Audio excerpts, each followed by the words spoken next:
Because Ukraine is in this crisis actually, and we're very sorry for the people of this country that we see as our sisters and brothers actually. Ukraine is a victim, and it is being used as a political and military instrument to attack our country by the West, by the US and their allies.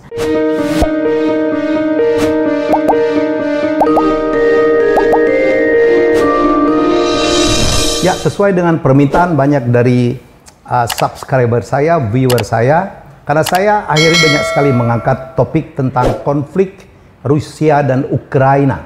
Berbagai tamu sudah saya datangkan dan akhirnya saya mendapatkan kehormatan hari ini bisa menghadirkan seseorang yang sangat luar biasa, Her Excellency Duta Besar dari Rusia untuk Indonesia, ya, Her Excellency Lyudmila Vorobieva. I think that is it good pronunciation? Absolutely, very good. Yeah, you can call me just Lyudmila. Lyudmila atau Lyudmila? Lyudmila. Okay, nice to have you here. Thank you so much. Yeah, Miss Ambassador. Wow, unbelievable. Thank you. Ekadela? Хорошо. Ekadela mean apa kabar? Apa kabar? Хорошо means baik. Baik, yeah. You can speak bahasa. No, my bahasa is very poor, unfortunately. I try to study, of course, and I do understand a little bit, but at a certain age it gets difficult to study another foreign languages. I speak Lao and Thai actually, so but there's a lot of similarities between Lao, Thai and Russian, and Bahasa, and you know what is this basis? Sanskrit, of course. Sanskrit, yeah. Sanskrit. In Russian there's a lot of words from Sanskrit. Okay, in some part of the Lao, maybe juga, maybe also in Thai. Because before we have Sriwijaya Kingdom, you know. Absolutely. Yeah, because there is it's also like a Melayu, you know, as a culture. Okay, Ms. Lyudmila, I mean, very nice to have you here. I saw a video that you sing Rayuan Pulau Kelapa. Yes, actually, it's not only me. It's it was a project by the staff of our embassy. In our embassy, we have many diplomats, young diplomats and older, who can speak Bahasa. And for the 70th anniversary of diplomatic relations between Russia and Indonesia, we decided to sing the song Rayuan Pulau Kelapa both in Russian and Indonesian language, because this song was it became a sort of symbol of friendship between Russia and Indonesia, because when President Sukarno was about to perform his first visit to our country in 1959, there was a documentary, Russian movie documentary made on Indonesia, and the soundtrack for this song was Rayuan Pulau Kelapa translated into Russian. So people of older generation in our country, they all know this song. And it's a beautiful song, of course. Oh, so it's a very popular song. It was. Yes, and still people know. Younger people, of course, they are more into rock and all this kind of music, but people of older generation, and the title of the song in Russian is Indonesia, My Love. It is my love. Yes, so it sort of translates the very warm feeling that Russians have towards Indonesia. Okay, Your Excellency, I try to sing a traditional songs from Indonesia, and can you guess? Yeah, Panon hidung pipi koneng. Очень черный, yes. Очень черный. Очень черный, yes. I know. Also, it's an interesting story actually, because we have this song. It's called Black Ice. Black Ice. And it's not a folk song, but now people in Russia see it as a folk song, and somehow people in Indonesia also think it's an Indonesian song. Yes. But the story is that there was a Russian composer and musician who came to Yogyakarta in early 20th century, and he brought this music with him. He performed this song, and it became so popular that now Indonesian people think that it's also an Indonesian song. So let us say it's also a friendship song between Russia and Indonesia. But it shows a very long relationship, between Russia and Indonesia. Oh yes, absolutely. Even long before our diplomatic relations have been established 72 years ago. Yes. Also very interesting story that we found in 2019 a grave of a Russian Navy officer in Banda Aceh. Oh yeah.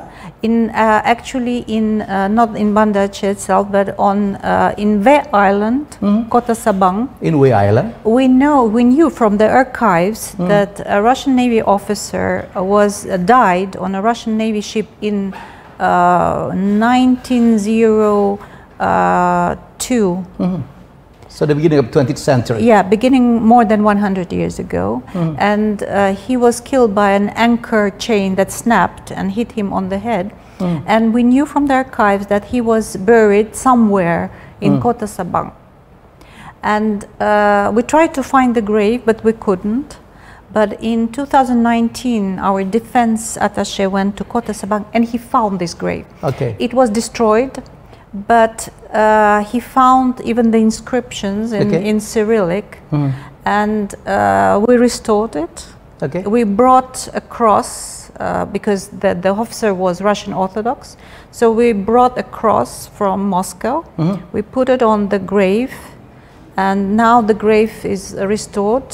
And we pay tribute to this officer. I went there myself. Last year and this year there was a Russian Navy ship that came to Kota Sabang, and officers and sailors from this ship, they also went to this grave and paid tribute to our... So my point is that indeed we have a very long history of friendship, friendship between, and we're very grateful actually to the people of Sabang who helped us to find, to restore this grave and now to maintain it.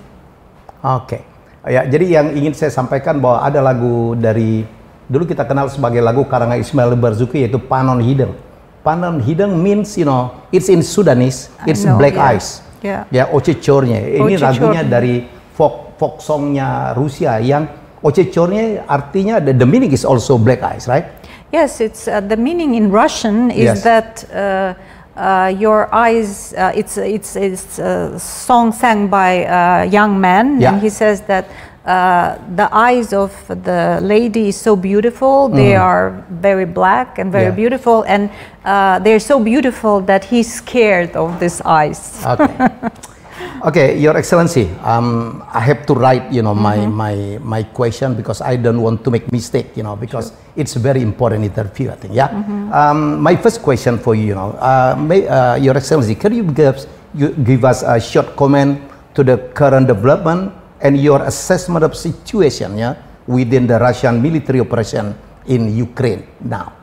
Yes, of course. It's been 3 months, as we all know, that our president has taken the very hard decision to conduct the special military operation in Ukraine that has very well defined targets.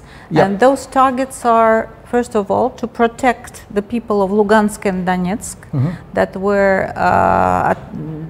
were being attacked for 8 years. As you know, 14,000 people, or maybe you don't know because it is never mentioned in the Western media, that more than 14,000 people have been killed there by Ukrainian armed forces. So first of all, to protect, to stop this civil war from going on. The second target is to demilitarize Ukraine, because Russia feels threatened from the territory of Ukraine, because Ukraine is in this crisis actually, and we're very sorry for the people of this country that we see as our sisters and brothers actually. Ukraine is a victim, and it is being used as a political and military instrument to attack our country by the West, by the US and their allies. And the third target is the denazification of Ukraine, which means to stop the spread of Nazi ideology. Nazi. And of course, we all know that Nazi ideology has been developed by the German Nazi during World War. Long time before. Yes, in the 30s, before the World War II began. And it actually was one of the causes of World War II, because according to this ideology, there is a one super race. At that time they were Germans. Yes. And they are inferior races.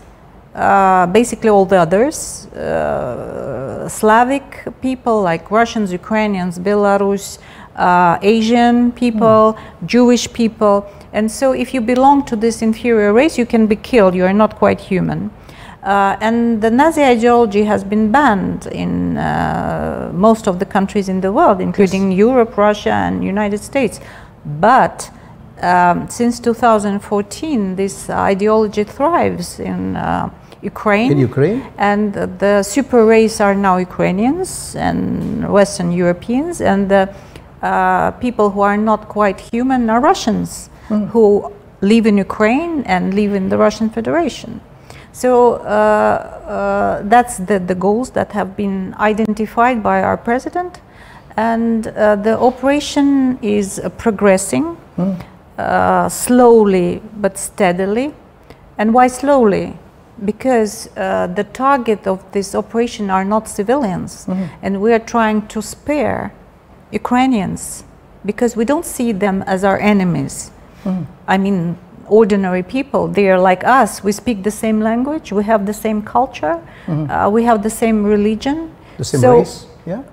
Absolutely. We're just same. I don't know, we are like, I don't know, Indonesians and Malays, you know, we're the same culture, same roots, same traditions. And of course, we're trying to spare the people of Ukraine. And now we see that there have been actually major developments. For instance, I'm sure you've heard about Mariupol and the surrender of more than 2,000 elite groups who've been surrounded in Azovstal in Mariupol, and now they've surrendered. And what is very important, that their lives were spared, and all those who were injured were taken to the hospitals. And you know what? We had to protect some of the leaders of these groups, the Azov battalion, from the ordinary people in Mariupol, because they suffered so much from the hands of these people. The commander of the Azov battalion had to be taken out in an armored vehicle because people wanted to take revenge over him. So if you ask me about the details of the operation, I cannot give it to you because for obvious reasons our Ministry of Defense is not disclosing this operation, but these details. But we can see that the operation is going on, and it will reach the goals, and then not until we reach the goals, either by diplomatic means or through the operation, it will stop. So you totally, according to you, it is not a war, it is not an invasion? We never said that the goal of this operation is to invade Ukraine, to occupy Ukraine, or to destroy Ukraine. No. That's why it's a special military operation. Actually, special military operation. Actually, have you noted that Ukraine has not declared war to Russia? No.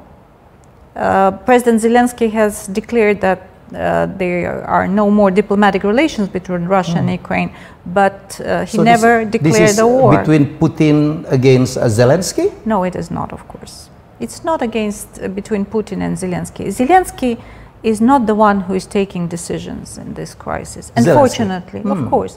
Zelensky is a puppet in the hands... Zelensky is a puppet? Of course, in the hand of the West. Whatever Washington and Brussels are ordering, he's doing against the interest of his own people. I don't know how can he live with that actually, because he dragged his own country in this kind of situation. And the question is it worth the while? If he could have taken 2 steps, this situation would be non-existent. It could have been prevented.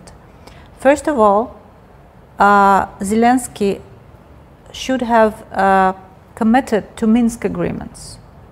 Actually, when he was conducting his election campaign before he was elected, one of the main things he was saying that he will stop the war in Lugansk and Donetsk and he will fulfill the Minsk agreements. That's the agreement? The agreements, which actually Russia initiated to solve this crisis inside Ukraine. So would Zelensky stick to this Minsk agreement, the situation would have been resolved in a peaceful way. But he didn't. He didn't commit. He has broken all his promises. Because, of course, he was pushed by the West, because he's not the one who is taking the decisions. And the other thing, he could have said that Ukraine will not become a member of NATO. Our president, our country, our Minister of Foreign Affairs have said many times that for us, the red line that shouldn't be crossed is Ukraine becoming member of NATO. If becoming EU member is okay. EU member is still okay. It's up to Ukraine basically, but the NATO is impossible for us, and it's also very logical. If you look at the map, Ukraine has a 2,000-kilometer border with Russia. If you bring the military infrastructure of NATO to the borders of Russia, how can we not feel threatened by this? 2 minutes, the missile reaches Moscow from the border with Ukraine. And for 8 years, actually, we've been trying to prevent this situation. Last December, we asked our Western partners to sign an agreement on security guarantees for Russia. We even drafted this agreement. We gave it to the US. We gave it to NATO. They said no, no. And you know why? Because the West never treats other countries as their equals. And that's what we are against.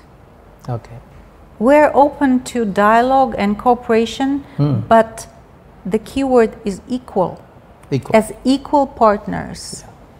We don't want confrontation. We don't want war. We know what war is. We've lost 27 million people in World War II. That's enough. That's enough. We don't want to lose more. But you know, every family was affected. My grandfather was an officer. He was in World War II. We all know what it is. You know, he was. I talked to him many times. You know, about war and what he suffered. So, of course, what we need actually, that our interests should be taken into account. So. Is it worth the while? You know, I'm asking. I would love to ask this question to Zelensky. Was it worth the while? Understood. Okay, Your Excellency, we never heard, you know, but to be honest, Nazis issue, you know, in this case, you know, any comment about that? Well, of course, because if you listen to the Western media, the situation in Ukraine is just ideal, you know, but it's not true. And so this is imbalance of information. It's not an imbalance information. It's an information war that is going on against Russia, and it didn't start in February when the operation. It started a long time ago. If you remember all these accusations against Russia. That actually we changed the president in the US. I wish we could change presidents in the US, of course. Then about the chemical attacks in, for instance, in Syria, that and in against our own opposition blogger, that we used chemical weapons. It's absurd accusation, because chemical weapon is a weapon of mass destruction. If you use a chemical weapon, then thousands of people will die, not just one person who survived. And then why do you need a weapon of mass destruction to try to kill just one person? It's absolutely absurd. But it's a part of this information campaign, information war, or information terror against Russia. Everything bad happens in the world, Russia is behind. Now we have a joke, you know, in Russia, for instance, about this, you know, that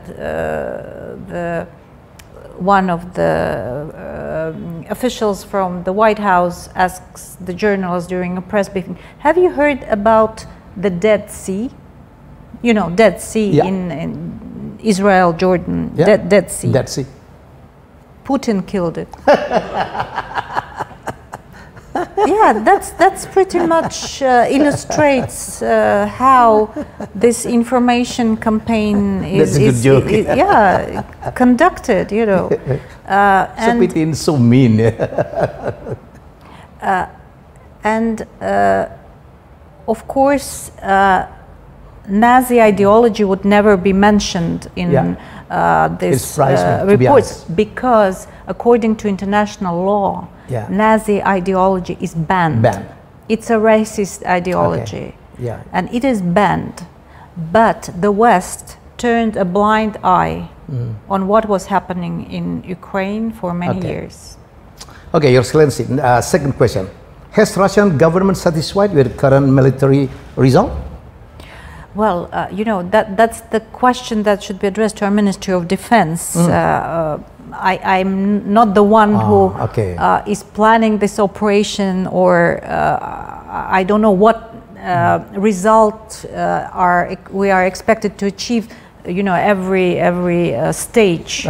But what we hear from our Ministry of Defense and from our President, that the operation is going according to the plan. So I gather that yes, we are satisfied with the results. Do the result correspond to the initial plan? I don't know what was the initial plan. Okay. Sorry. Next question. In world media, especially in Western media, there are a number of information and speculation of huge number of civil victims, violation by Russian troops, mass destruction of civil cities, etc. How would you comment on it? That is part of this information terror or information war waged against Russia. Of course, when there is a military operation, you cannot expect that there will be no casualties. But of course, we, as I told you, we are trying to prevent it from happening. For instance, this case in Azovstal, there were more than 2,000 militants, Ukrainian militants, there surrounded by Russian troops, and they were planning an attack. And of course, this kind of attack would have led to many victims.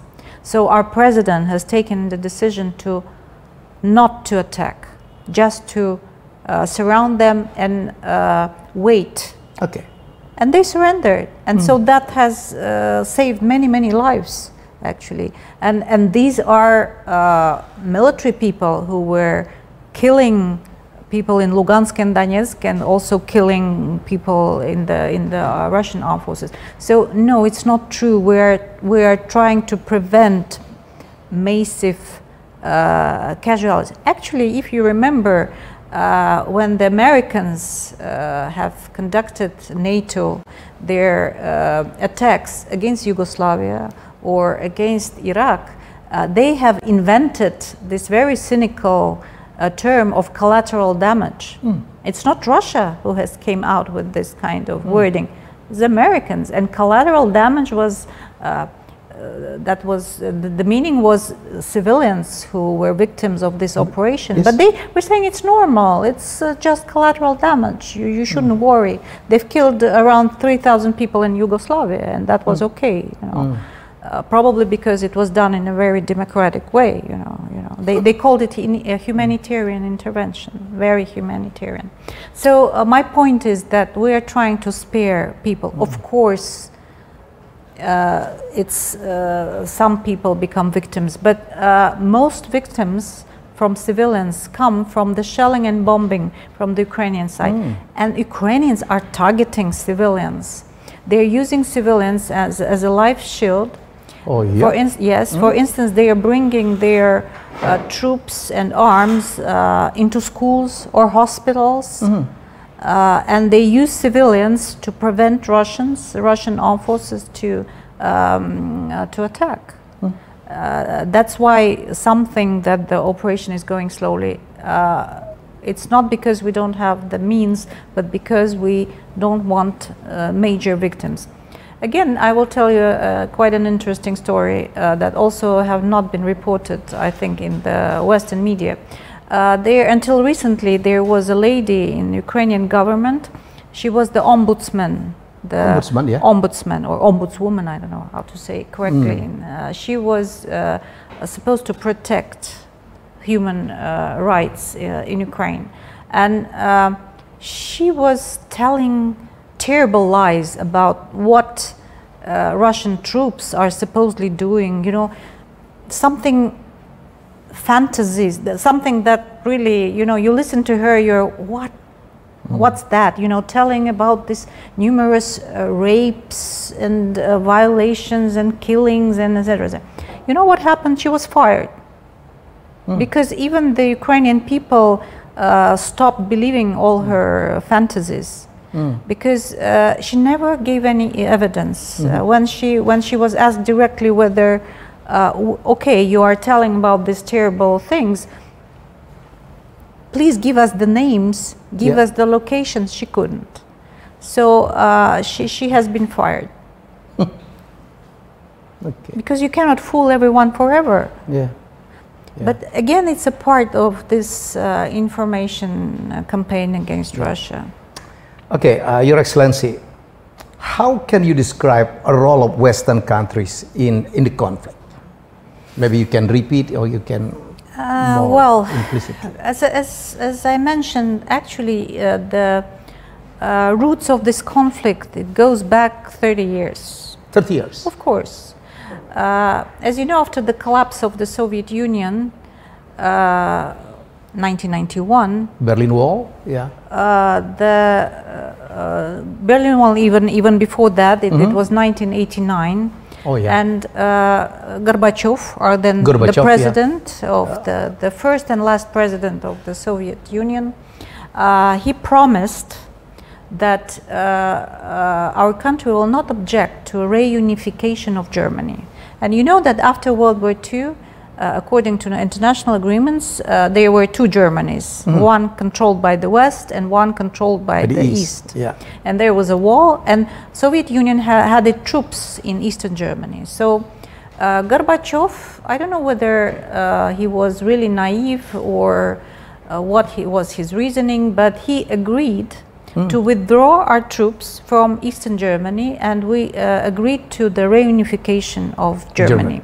And it happened in 1989, 3rd of October, Germany reunited. Our troops were withdrawn. And he asked from the West in response not to expand NATO to our borders. Don't go beyond. Don't move NATO to our borders, because the Warsaw Pact was dissolved. And there were no reason actually for NATO. Now we thought that we would be friends with the West. So Gorbachev asked from the Western countries to sign an agreement, but the Western leaders said, no, no, no, you just believe our words. You just believe what we say. He believed. Oh, no agreement signed actually. No agreement signed, but this is just oral. A gentleman agreement. but they never fulfilled this agreement. From 1999 to 2020, there were 5 rounds of expansion of NATO towards our border. And we were telling our Western partners not to do that. We have our security concerns. How can we not feel threatened by a bloc that is expanding and that has very aggressive policies? Again, remember Yugoslavia, remember Libya, remember Iraq, remember Afghanistan. And they never committed to their promises. Again, for the red line for us was Ukraine. We've been telling them repeatedly, please listen to us. We need to feel secure. We have our own interests. No one paid any attention.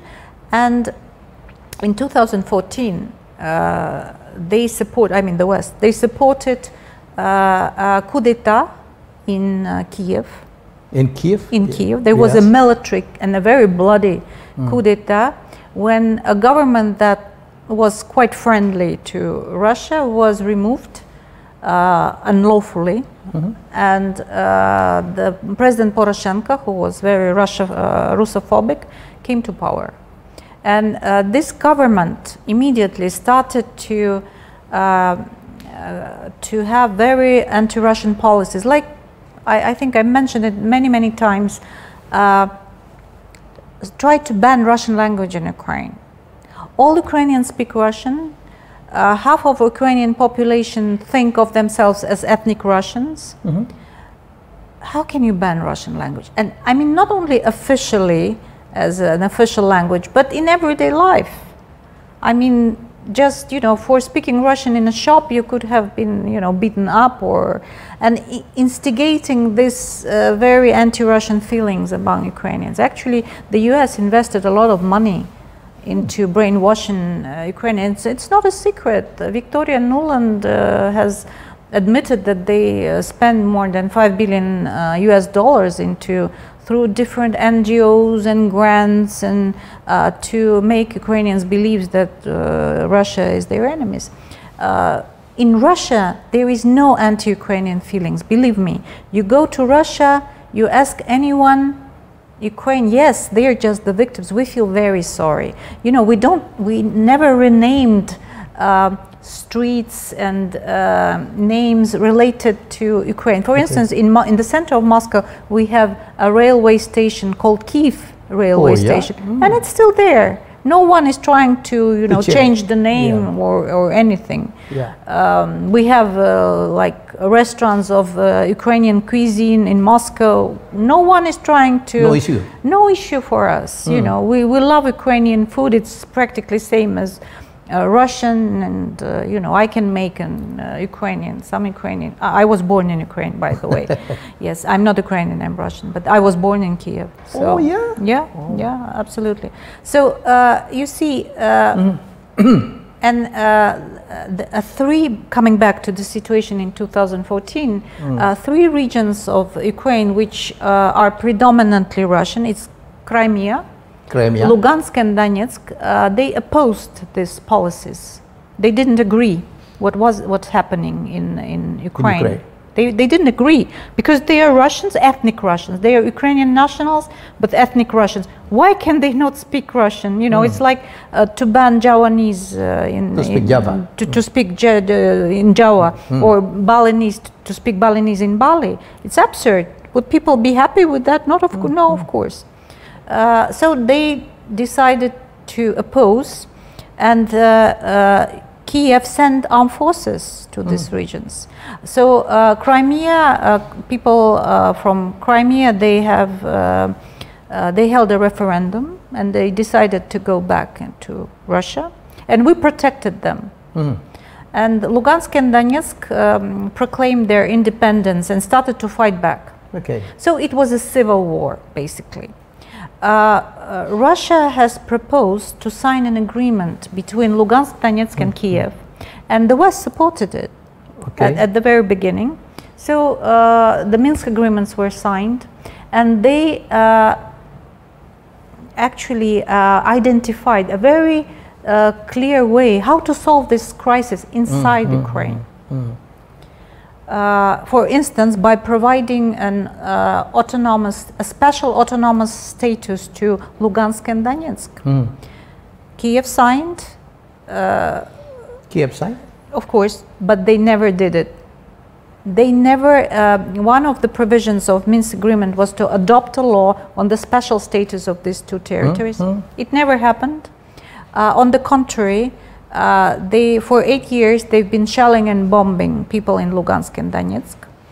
14,000 people killed, and you will never see these images in Western media. You know, for instance, we all know in Russia, we all seen that. For instance, the very famous photo, which became a symbol of what Ukraine was doing in Lugansk and Donetsk, a young girl, she was only 23 years old with her 16-month baby, lying in a pool of blood, killed by Ukrainians. We call her the Madonna of Gorlovka.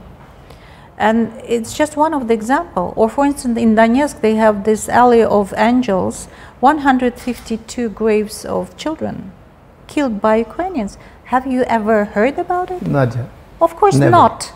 Of course not, because Kiev was just following what the West was telling them to. And the West has invested a lot of money and a lot of efforts to turn Ukraine into an anti-Russia, and an anti-Russian project, to big sorrow of Russians. Again, we don't have any animosity toward Ukrainians.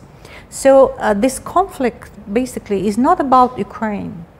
Ukraine is a victim, and we are very sorry. Ukraine as a country. Ukraine is a country, and Ukrainians are, as people, ordinary people, they are victims. They've been betrayed by their own government, by being dragged in this crisis. And this is all about the efforts of the United States and its allies to preserve their global dominance. Because, of course, now we see the world is changing from the unipolar world dominated by the United States and its allies to a multipolar one, with China emerging as a new center of power, Russia, India, ASEAN, including Indonesia, of course, Latin American countries. But the West, they don't agree. They don't want to see their power diminish. And the only way they know how to do it is to use the force, actually. What we've seen happen many times, beginning from the nuclear bombing of Hiroshima and Nagasaki, actually. You know, of course, the United States is the only country that actually used nuclear weapons against civilians. And now they're teaching us democracy. Oh, come on. That's very... They used chemical weapons in Vietnam, this Agent Orange. Now still people suffer in Vietnam. You know, I was more than 10 years in Laos. You know that Laos was one of the most heavily bombed countries in the world per capita. Oh, yeah? Yes. Who were they bombed by? United States. Until now, Laos has 17 provinces. Until now, in 12 provinces of Laos, there are unexploded ordnance, bombs, left from the war in Vietnam, which affected Laos as well. And they were bombing Laos with the bombs that contain small bomblets inside. When the bomb explodes, these bomblets spread and they kill people, but some of them didn't explode, and they're still on the land. And people who are just peaceful people until now, who are, you know, collecting rice or children playing in the fields, they are being killed by these bomblets. And they say that if you want to demine the territory of Laos, you will need actually 200 years. so badly. That bad. Laos and the people of Laos have been affected by that. Anyone mentions that? No. Okay, Your Excellency, what impact does Russia expect of recent decision to increase dramatically volume of Western military and economic help to Ukraine? That's again a very blatant example of hypocrisy, because while the West is, saying beautiful words about war and peace and stability and everyone wanting this conflict to end as soon as possible, in fact, what they are doing, they are just pouring oil into the fire. Okay. Instead of trying to push Kiev to reach an agreement with Russia, they are creating the illusion in the leadership of Ukraine that this crisis can be won by Ukraine by military means. Okay. Because at the first stage, we've seen some intention from the Ukrainian side to reach an agreement. There were several rounds of talks. We don't see this intention anymore. Okay. And the West is pushing Ukraine deeper and deeper into this crisis. And if you look, who benefits actually? Who benefits from this situation? Is this Russia? Of course not. Of course not. We are, we are losing people there. It's quite an expensive thing to have this kind of operation. We're under sanctions. Also, that doesn't make our economy, well, in a sense, it makes our economy stronger, but of course it hurts also. It makes our life more difficult. Is it Ukraine? Of course not. They're also suffering destruction, people being killed. Of course, war is always terrible. We're not saying that war is a good thing, of course. It's every normal normal person, of course, want any military action to end as soon as possible. Is it Europe? No, basically not, because also they're suffering against because of the sanctions they imposed on Russia. United States, yes, yes. Of course, they would, and of course they are also pushing Europe, to follow, because Europe is not independent as well. So for United States to make Russia, to be involved in this crisis as longer as possible, actually brings a lot of benefits. First of all, they will sell their oil and gas to Europe. If they prevent Europeans from buying oil and gas, who will benefit? United States. Because oil and gas from Russia is cheaper, it's more easy to transport, the pipeline, So, of course, from the economic point of view, for Europe, it's better to buy oil and gas from Russia. So now Europe will be forced to buy it from United States. Then the longer, it will trying to sever all ties against between Europe and Russia. And European markets will be more open to America, to American businesses. Again, if you look even on a wider geopolitical picture, China. We are strategic partners with China. So the longer Russia is involved in this crisis and more resources Russia directs towards resolving this crisis, the less actually support it can give China, which is, we know it's not a secret. The United States openly states that their main opponent and adversary is China.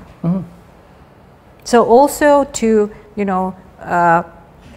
to bring away Russia from China, or China from Russia, by trying to make Russia, direct all its potential and to solve this crisis. So when we see a crisis or we see this kind of conflict, it's always very good to ask who will benefit. I think that the answer is quite clear. Well, we know that Russia got sanctions, from US. Does it hurt Russia economically? Of course it does. Of course, because actually what the West is doing, they're just smashing all the trade system that has been built during decades, all the logistics chains. Of course, the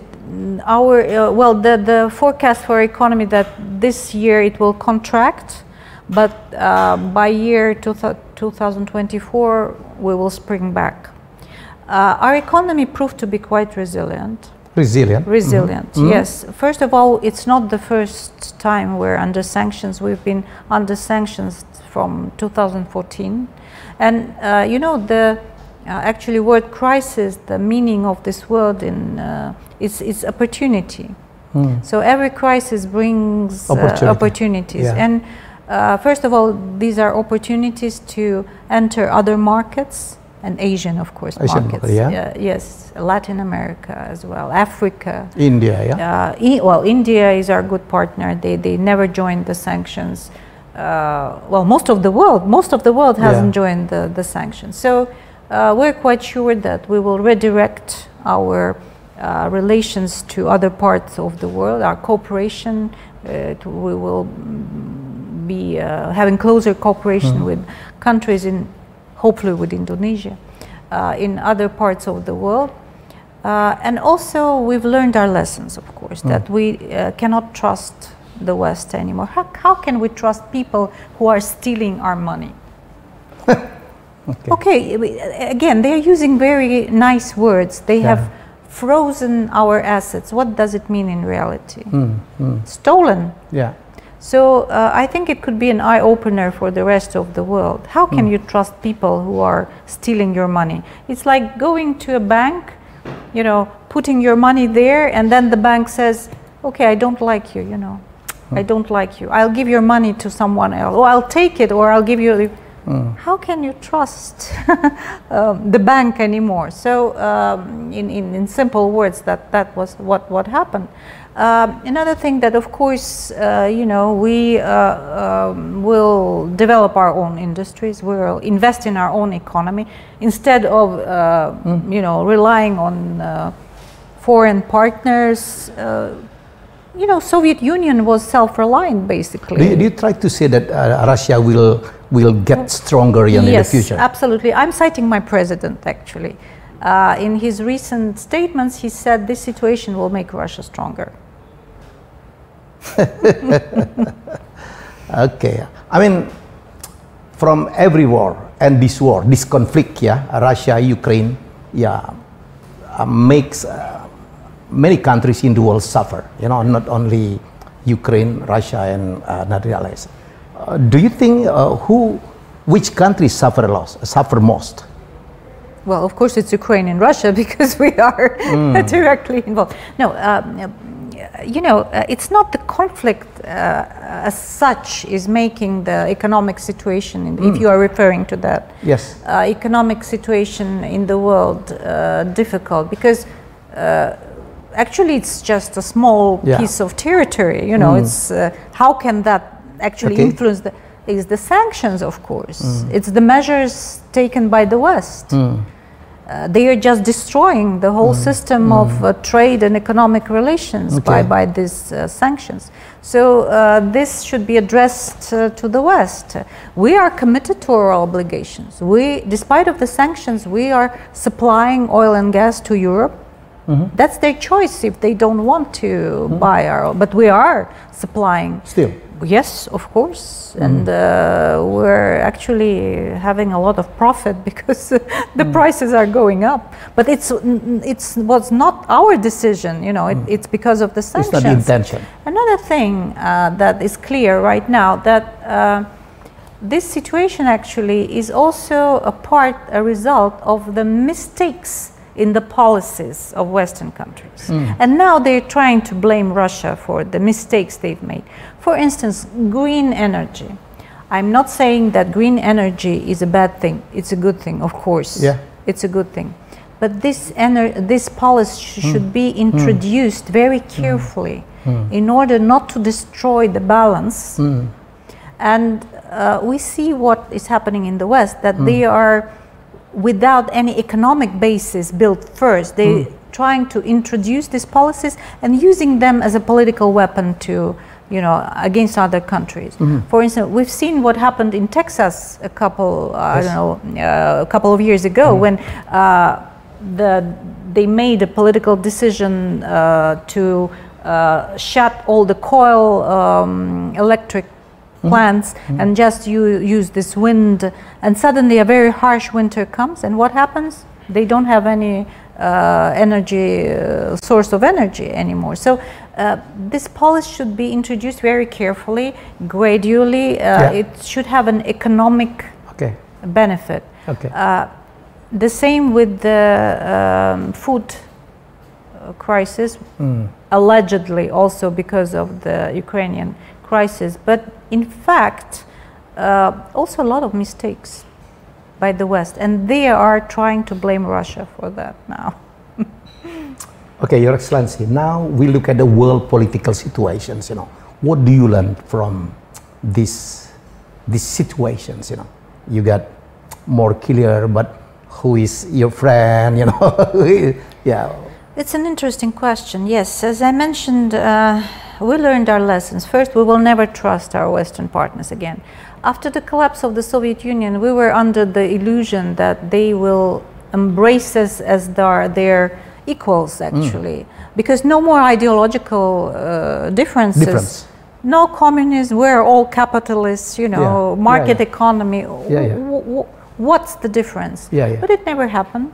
They always treated us as their inferiors, and they just wanted our natural resources, which Russia is very, we are very rich in that. And I think in Indonesia, you know that very well, they always treat other countries like that. They never look at other countries as their equals.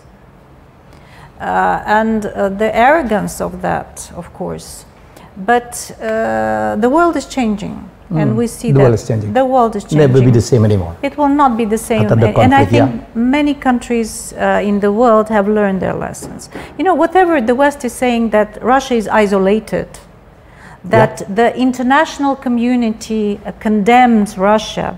But what is that international community? Western Europe, United States, Canada, Australia? That's the whole international community, of course. Of course, it's not true. We have our partners, our friends, we have our strategic partners, China, ASEAN is our strategic partner, India. Yes, not a single Muslim country has introduced sanctions against Russia. Even Saudi Arabia. Not a single Islamic country.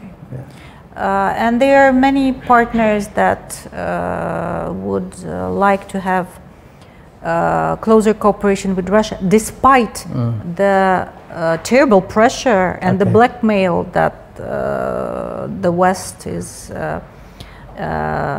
actually conducting against many partners. Well, if we, for instance, Indonesia is, as we all know, is the G20 president right now. There has been a lot of pressure to make Indonesia exclude Russia from G20.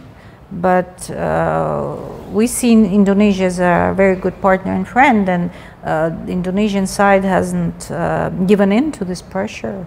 And we absolutely support the position of Indonesia that G20 should focus on economic and financial issues and not drag all political issues into the agenda. Are you happy with the role or the position that has been taken by Indonesia? Absolutely. Of course, at the very beginning, you know, we were a little bit disappointed that Indonesia has supported the anti-Russian General Assembly resolution, but of course, first of all, we do understand the pressure. Also, it's my own point of view. You know, this information war, they're actors and they're victims in the. And for many countries, it was at the beginning, it was not easy to understand what is really happening on. Okay. But the longer it goes, the more people do understand, and the more countries do understand what is really happening on. So far, the position of Indonesia has been very balanced, and we are very appreciative. And many people question, Putin will come to G20 or not? I can only say that the invitation has been issued, yeah, and that it has been accepted. Preliminarily, our president has shown, actually stated his intention to join the summit, but there's still some months to go. We will see how the situation will develop. I hope the war will be stopped as soon as possible, you know. We hope because that that's too. we hope. Yeah. We hope that too. Absolutely. Yeah. I know. Maybe you can say to my viewers, I know that so many Russians live in Bali, yeah? How many of them? Well, it's we believe around 3,000 right now. 3,000? 3,000 people. Oh, yeah? Yeah, well, of course, before the COVID, we had many tourists as well. Before COVID, we had 160,000 per year, Russians. 160,000 Russians coming. 160,000 per They love year. Bali so much. That's what I heard. Absolutely. Bali, you ask every Russian, Indonesia, they will sell Bali. Russians just love Bali, and of course, how can you not love Bali? But permanently residing, it's around 3,000. 3,000. I believe. That's big. Yeah, that's a big number. Yeah, that's a big number. Yeah. Last question: do you have any opinion how to stop the war? Maybe you recommend something. How to stop the war? Yeah. As I told you, the sooner Kiev would actually agree to what we're asking for, the better. You know, the less people will suffer, and believe me, I'm absolutely sincere about that. You ask any Russian in the street in Moscow or in any other city, do we want Ukrainians to suffer? The answer will be no. Not at all. Not at all. But we have our own security interests, and we needed to stop this terrible war against Lugansk and Donetsk. Okay. Thank you, Your Excellency. Thank you so much. Ya, oke, demikianlah wawancara saya luar biasa ya dengan Duta Besar Rusia untuk Indonesia, dan kita berharap mendapatkan perspektif yang berbeda lagi tentang konflik Rusia dan Ukraina. Dan sekali lagi kita berharap seperti harapan dari Duta Besar Rusia juga, kita berharap bahwa perang ini akan segera berakhir dan kita akan hidup dalam situasi baru yang lebih saling menghormati dan saling mengingat bahwa tidak ada yang bisa mendapatkan benefit yang luar biasa dari sebuah perang. Banyak sekali korbannya, dan sekarang korbannya spreading ke seluruh dunia. Inflasi di mana-mana, ya harga bahan pokok naik, gandum naik, ya energi naik, dan saya berharap bahwa masyarakat di seluruh dunia akan segera tertolong ya dari inflasi yang demikian mulai naik di mana-mana. Dan kita berharap Indonesia baik-baik saja, walaupun sudah terlihat mulai ada impact yang kita harapkan masih bisa kita atasi. Ya, terima kasih. Thank you. Thank you so much. Your Excellency. Jadi kita akan jumpa lagi dengan tamu-tamu hebat saya selanjutnya. Bye-bye. Terima kasih sudah menonton Helmy Bicara. Jangan lupa untuk like, komen, share, dan subscribe.